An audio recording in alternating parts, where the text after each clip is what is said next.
A very good morning, students. Welcome in lecture number 10, chapter 2, solution. So, till now we discussed about the colligative properties of a solution.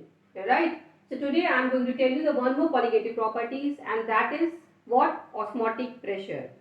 As we know that the colligative properties depends on the number of the solute particles, right? So, here before going through the osmotic pressure, what we need to understand the diffusion, osmosis and osmotic pressure. So first of all, what is diffusion? See, I had drawn a diagram for you. Here, what I had taken the one solution whose concentration is C1 and second solution's concentration is C2, right?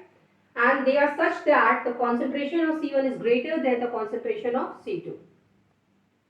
Right? So what is diffusion? The net movement of any substance like solid, liquid or gas from the region of its higher concentration to the lower concentration is called as diffusion. Okay? So here my question is, if I will ask you that in which direction solute will move, then you will say that no need to ask this question because solute will move from C1 to C2 because its concentration is higher in C1. This is all right. But I want to just tell you that solute will move from C1 to C2. That what you are observing the net change. But in actual, the solute will move in both the direction. From C1 to C2 as well as from C2 to C1. Right? So here the for the solvent, if I'll ask you, then it will move from the lower concentration to the higher concentration. So here the lower concentration we talked about with respect to the solute. That means where the concentration of solute particle is smaller. That is why the solvent will move from C2 to C1. But in actual, the concentration of the solvent is higher in C2 than C1. That is why the solvent molecules will move from C2 to C1. Okay. So now after the diffusion, one more term is osmosis.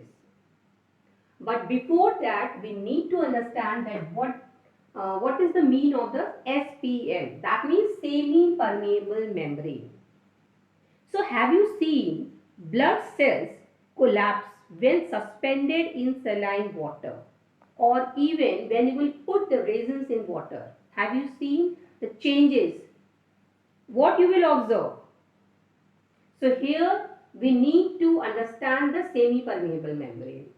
These are like we can define them as animal made up of animal membrane, cellophane, right?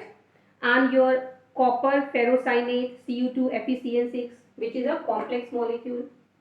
Okay. So these semi-permeable membrane, what is the role of the semi-permeable membrane? They will allow what? The small solvent molecules like water can pass through it. Okay. That means semi-permeable membrane will allow only to the small solvent molecules to pass through it.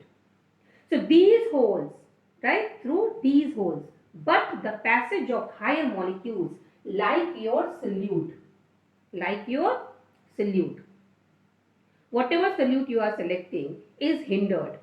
So membrane having this kind of properties are known as semi-permeable membrane.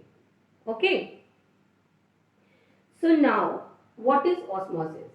See, I have drawn the one more diagram for you where I put the two solutions and between them a semi-permeable membrane is there, where I have shown you the flow of solvent molecule is there, but the movement of the solute molecules is hindered.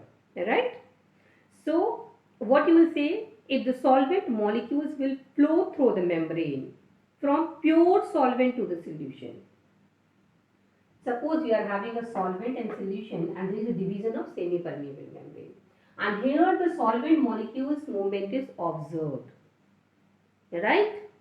The solvent molecules will flow through the membrane from the pure solvent to the solution. So this process of flow of solvent is called as osmosis.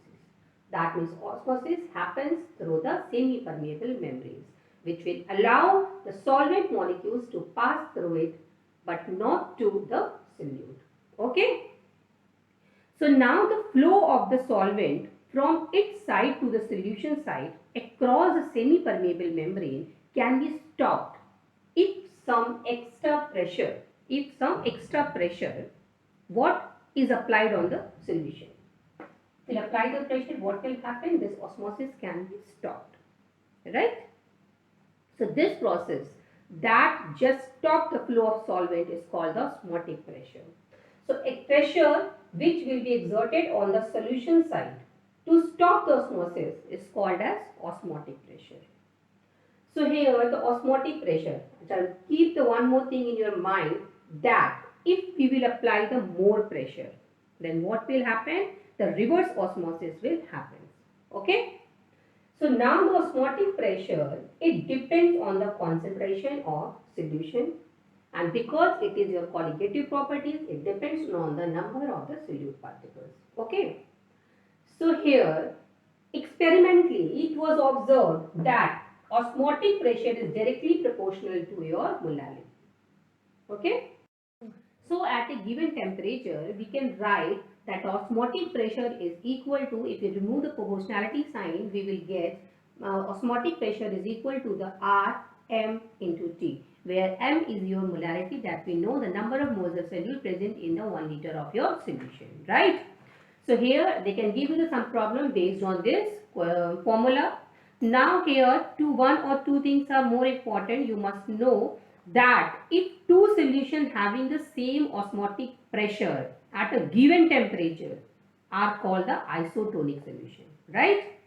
So when such solutions are separated by the semi-permeable membrane, no osmosis occurs between them. Like if you take the example, osmotic pressure associated with the fluid inside the blood cells is equivalent to the 0.9% mass by volume. Just recall all these things we did and in the beginning, right? Sodium chloride solution called the normal saline solution, and it is safe to inject intravenous. On the other hand, if we place the cells in a solution containing more than 0.9% mass by volume, again sodium chloride, right? Then what will happen? Water will flow out of the cells and they would sink. Such a solution is called the hypertonic. But if the salt concentration is less than 0.9% mass by volume, then the solution is said to be hypotonic. So, in this case, the water will flow into the cells if we placed in this solution and they would swell. So, that is all about the osmosis, and we will discuss some few more terms related to it, and then we will go for the abnormal molar masses. Thank you.